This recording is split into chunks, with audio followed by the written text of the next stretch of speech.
Niwashukuru sana kwa commitment yenu kubwa.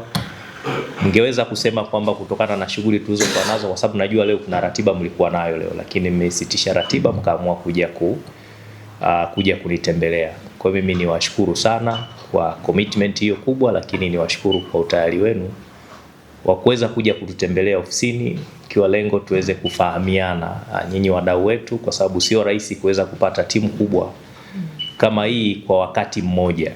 Ni mara chache sana inaweza kutokea, lakini kama ukitaka itokee hivi, basi kama mkoa, manake tunaweza tukalazimika tutumie gharama za ziada ili kuweza kupata timu kubwa ya wadau wa elimu kwa wakati mmoja. Kwa hiyo kwa fursa hii mimi niwashukuru sana kwa maamuzi yenu, na niwakaribishe sana katika mkoa wetu wa Songwe, na asanteni sana kwa jitihada ambazo mmezifanya. Lakini pia kwa maamuzi yenu ya kuchagua mkoa wa Songwe kwa mwaka huu kuja kuadhimisha tukio hili muhimu ambalo linafanyika kila mwaka. Ni mara ya pili kuweza kukutana na wadau wa elimu. Mara ya kwanza nilikutana nao mkoa wa Morogoro kwenye halmashauri ya Morogoro vijijini kule Mvuha. Mlikuja kule kwa ajili ya kuadhimisha juma hili la elimu mwaka juzi nadhani kuwa, na mimi nilipata fursa kuweza kuja kuwatembelea, na nilipita kwenye mabanda yenu yote. Wengine nilichukua mawasiliano na nilianza kuwasiliana, wengine wamejitambulisha hapa, wameshawahi kuja kufanya kazi katika wilaya ya Gairo nikiwa mkuu wa wilaya kule. Kwa hiyo kwa namna moja ama nyingine nafahamu kazi ambayo mnaifanya TENMET, lakini nafahamu kazi ambayo mnafanya wadau, na nafahamu kazi ambayo mnaifanya katika juma hili la elimu ambao mmekuwa mkilifanya kila mwaka. Kwa hiyo niwashukuru sana kwa mwaka huu kuchagua mkoa wa Songwe kuja kuadhimisha juma hili la elimu, sababu najua iko mikoa mingi ambayo inawezekana ina sifa kama ile mliozingatia ambayo iliwafanya muweze kuchagua mkoa wa Songwe, lakini mkasema kwa mwaka huu twende Songwe. Kwa mimi niungane na katibu tawala kuweza kutoa shukrani za dhati kwa niaba ya viongozi wenzangu kwenu nyote kwa kuweza kuchagua mkoa wetu na kuweza kuadhimisha juma hili la elimu kwa mwaka 2026. Lakini pia niwapongeze sana wenzetu wa TENMET kwa kuweza kucoordinate mtandao huu wa wadau kwenye sekta ya elimu, kwa sababu najua kama kila mmoja angebakia anafanya kazi yake peke yake, yawezekana tungekosa zile jitihada za pamoja za kuongeza mchango wetu katika sekta ya elimu. Lakini kwa sababu tumeamua kuwa na huu mtandao ambao naamini ilikuwa ni maamuzi yenu kwa pamoja kwamba muwe na mtandao wa namna huu ambao utawasaidia kuweza kuwa organize na kuweza kukusanya nguvu za pamoja katika kuiunga mkono serikali kuweza kuongeza mchango wenu kwenye maendeleo ya elimu. Kwa hiyo hongereni sana uongozi wa TENMET, lakini hongereni sana wadau wetu, na vile vile tunawashukuru pia kwa kazi kubwa mlioifanya kupitia juma hili lote. Tangu siku ya jana mmezindua, lakini nilipewa ratiba kwamba leo hii mna outreach programs ambazo mnakuwa mnakwenda kufika katika maeneo mbalimbali, lakini mpaka siku ya mwisho kuna shughuli nyingi ambazo mmezipanga kuzifanya. Lakini kuna mchango ambao mtautoa kwenye juma hili la elimu, na ameniambia hapa kwamba siku ya mwisho mtaweza kutoa tamko lenu kama wadau kwamba kwa mwaka huu katika mkoa wetu wa Songwe mtaamua kufanya nini. Lakini naamini katika kupitia kikao hiki kama mlikuwa mnataka mfanye ninaweza nikasema kwamba ni kwenye 10 kati ya ni kwenye 6 kati ya 10, basi naamini kupitia kikao hiki mtaweza kufanya 10 ya 10.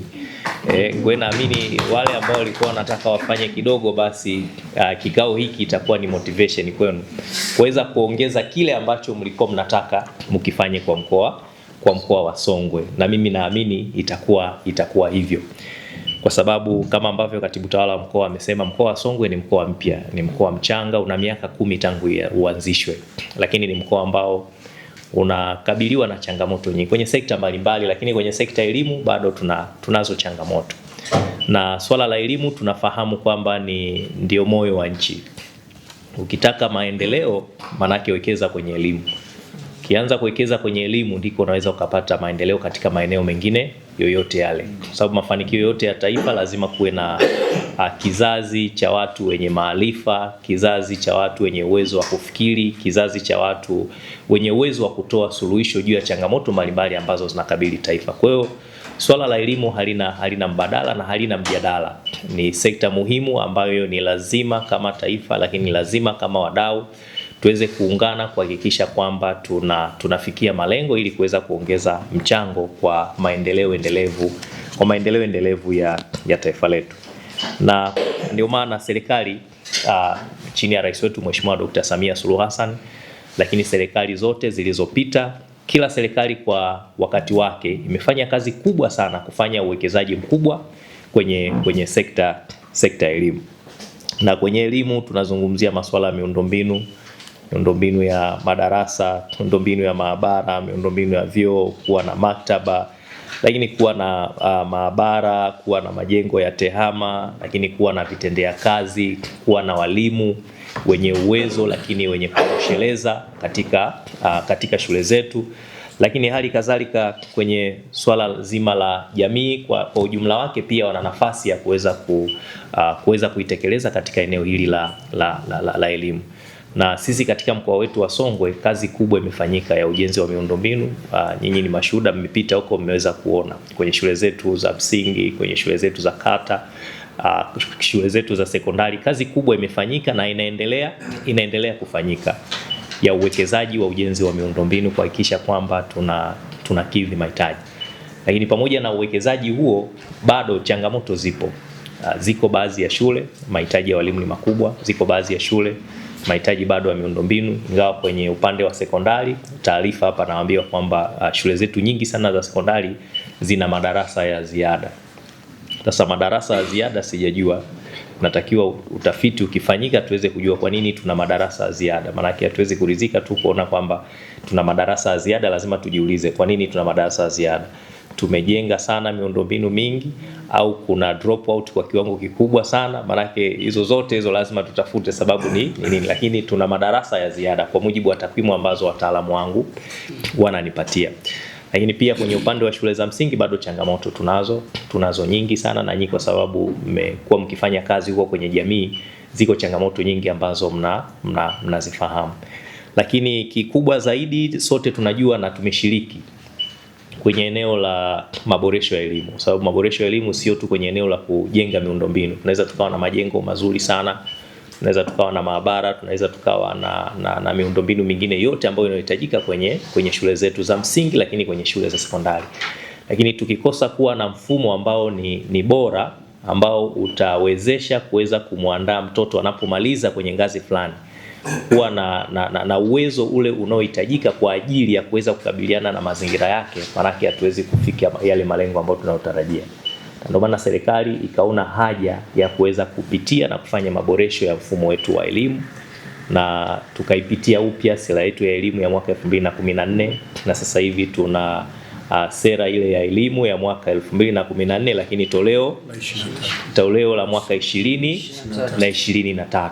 Maanake tuna sera mpya ya elimu ambayo tumeanza kuitekeleza, lakini mitaala yetu pia imefanya nini, imebadilika. Lakini hii ilikuwa ni agizo mahususi la Rais wa Jamhuri ya Muungano wa Tanzania Mheshimiwa Dr. Samia Suluhu Hassan. Nakumbuka katika kikao chake cha kwanza wakati anafanya zoezi la kuwaapisha mawaziri wapya aliyowateua, ilikuwa ni Ikulu ya Dar es Salaam, alitoa maelekezo mahususi kwa Wizara ya Elimu kwamba imefika wakati sasa tuweze kupitia upya mitaala yetu, tuweze kuiboresha ili tuwe na elimu ambayo itakidhi mahitaji tuliyokuwa nayo sasa hivi. Tuwe na elimu ambayo kijana akimaliza katika ngazi fulani ya elimu ana uwezo wa kuweza kujitegemea. Sio na elimu ambayo tunaendelea kuwa nayo ambayo vijana wetu wanamaliza ngazi fulani ya elimu lakini bado uwezo wa kujitegemea hawana. Tunatengeneza watoto ambao wanatarajiwa tu kuweza kuajiliwa kwenye sekta ya umma au kwenye sekta binafsi, lakini sio wale ambao wanaweza kujiajiri au wakatengeneza ajira kwa watu wengine. Na nitumie fursa hii kuweza kuwapongeza sana Wizara ya Elimu kwa sababu mara baada ya maelekezo yale walishaanza kufanya kazi, lakini waliwashirikisha nyinyi wadau na mlishiriki katika ngazi tofauti na hatimaye tukaweza kufikia hatua ya kuwa na sera mpya ya elimu, tukafikia hatua kuboresha mitaala yetu ambayo tayari tumeshaanza kuitekeleza. Na kupitia haya maboresho ambayo tulioifanya tunafahamu kwamba kazi ambayo sasa hivi tuliokuwa nayo kama serikali, lakini kazi ambayo wadau tuliokuwa nao ni kujiandaa kwa ajili ya utekelezaji wa hii sera mpya ya elimu. Na sera mpya ya elimu inaendana na mahitaji makubwa, kwa sababu tunaambiwa kwa mujibu wa sera mpya elimu sasa hivi itaishia darasa la 6. Kutoka darasa la 6 watoto wanakwenda moja kwa moja sekondari, lakini pamoja na mambo mengine mengi ambayo yamebadilika. Kumbuka sisi katika mkoa wetu tunazo shule za amali nyingi ambazo zimejengwa na zingine zinaendelea kujengwa. Siku moja nilikwenda kutembelea shule moja ya sekondari, nikakutana na vijana pale wamevaa mavazi yao, wako darasani. Kaanza kuzungumza na vijana wachache pale, yani unawaona namna ambavyo wanavyofurahia aina ya elimu ambayo wanayoipata, kwa sababu wanaona wanashiriki katika elimu ya vitendo ambayo wakitoka pale moja kwa moja inakwenda kumsaidia. Kumbuka kuna kijana mmoja hivi alitrend sana kwenye mitandao, akawa anaelezea, ni kaka mkuu yule wa ile shule, akasema nashukuru sana Mheshimiwa Mkuu wa Mkoa kwa kutembelea, lakini akamshukuru pale Mheshimiwa Rais, akasema hii elimu ambayo tunayoipata ni elimu ambayo itatusaidia sana. Mfano kama mimi najifunza kwa vitendo, najua nikitoka hapa naenda kusaidia kuweza mimi mwenyewe kujiajiri, nitasaidia jamii kuweza kutengeneza vitu mbalimbali. Kwa hiyo unaona ni kitu ambacho wanakifurahia sana, kusoma kwa vitendo, kusoma elimu ambayo inawaandaa kwa ajili ya kwenda kuisaidia jamii. Kwa hiyo utekelezaji wa hii miongozo, hii mitaala ambayo ni mipya au sera ya elimu haitegemei tu serikali peke yake, lakini inawategemea wadau wa elimu. Na mzigo mkubwa hasa tunao mwaka 2028 ambako walioanza darasa la kwanza mwaka 2021, mwaka 28 wanakwenda kumaliza darasa la 7. Lakini walioanza darasa la kwanza mwaka 2022, mwaka 2028, mwaka 2027 wanaenda kumaliza darasa la 6. Hata wale ambao wameanza 21, mwaka 27 wanaenda kumaliza darasa la 7. Na hao walioanza 22, 27 wanakwenda kumaliza darasa la 6. Hao wote wanakwenda kuanza kidato cha kwanza mwaka 2028 kwa ujumla wake. Na sasa hivi tulikuwa tunajadili pale ndani, tunasema sasa hivi ni kama tunazungumza kuwa na sekondari kwenye kila kijiji. Yaani kwenye kila kijiji, kwenye shule ya msingi wakimaliza pale wanatakiwa wanahama wale wote kwenda kidato cha kwanza na kuendelea. Kwa hiyo sasa unaweza ukaona mzigo tuliokuwa nao kwenda kwenye kufanya utekelezaji wa sera mpya ya elimu kuanzia mwaka 2028. Kama serikali tumejipanga na tulipokea maelekezo ya Rais wetu wa Jamhuri ya Muungano wa Tanzania Mheshimiwa Dr. Samia Suluhu Hassan kuhakikisha kwamba tunafanya maandalizi ya kutosha ya kufanya utekelezaji wa sera mpya ya elimu. Lakini tumepokea maelekezo ya Makamu wa Rais, tumepokea maelekezo ya Mheshimiwa Waziri Mkuu ambaye mara kadhaa tumefanya naye vikao na kuweka msisitizo kwamba lazima tujipange kuhakikisha kwamba tunajiandaa kufanya utekelezaji wa sera mpya ya elimu. Na sisi kwa upande wetu kama mkoa wa Songwe tayari tumeshaanza kufanya maandalizi, kwanza kwa kupitia bajeti yetu ya mwaka huu ambayo tumeiandaa.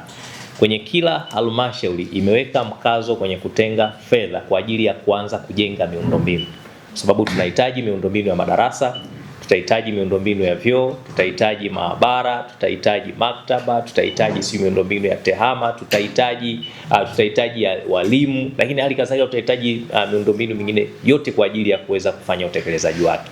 Kwa hiyo kuanzia mwaka huu tumejipanga, tumetenga bajeti, lakini kwenye mwaka unaokuja pia wa 27-28 pia tutatenga bajeti vile kwa ajili ya kuanza kujenga miundombinu hii, kwa sababu unapoomba msaada lazima wewe mwenyewe kwanza uanze kujisaidia.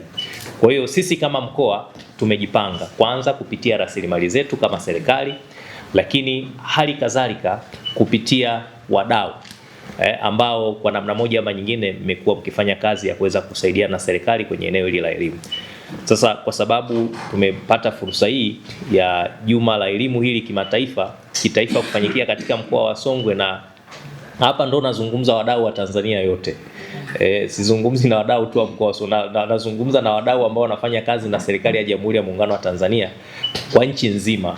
Kwa kuanzia mwaka huu tunakwenda kutekeleza miradi ya miundombinu yenye thamani ya bilioni 6 milioni 435, na hii kwa kuzingatia, kwa sababu kauli mbiu ya mwaka huu ya GAWE ni rasilimali zetu, elimu yetu, mustakabali wetu. Manake mnahamasisha matumizi ya rasilimali za ndani kwenye kuboresha sekta ya elimu, kwa maana kwenye upande wa miundombinu, lakini pia katika eneo lingine. Na hii mmezingatia kwamba hali halisi ambayo inaendelea sasa hivi duniani, kila nchi sasa inatakiwa kufunga mkanda kuhakikisha kwamba tunatumia rasilimali zetu za ndani, tunashirikishana sisi wenyewe, serikali, wadau wa sekta binafsi, mashirika yasiyokuwa ya kiserikali, wananchi, kuhakikisha kwamba tunawekeza kwenye eneo la elimu. Kwa hiyo kauli mbiu hii mwaka huu imekuja wakati mwafaka, na sisi kama serikali ya mkoa tumeshaanza kujipanga. Mwaka wa kwanza tumetenga hiyo bilioni 6.4, lakini mwaka wa pili tutaendelea kutenga tena, lakini na nyie pia wadau mnatuunga mkono kwa ajili ya kuweza kulikamilisha hili. Lakini kwenye hilo eneo la bajeti jumuishi, kwa maana kwa kuzingatia jinsia, hilo pia tunalizingatia kwa kuzingatia mazingira ya kuangalia jinsia, lakini hali kadhalika kuangalia pia tunasema ni elimu jumuishi wale ambao wenye ulemavu.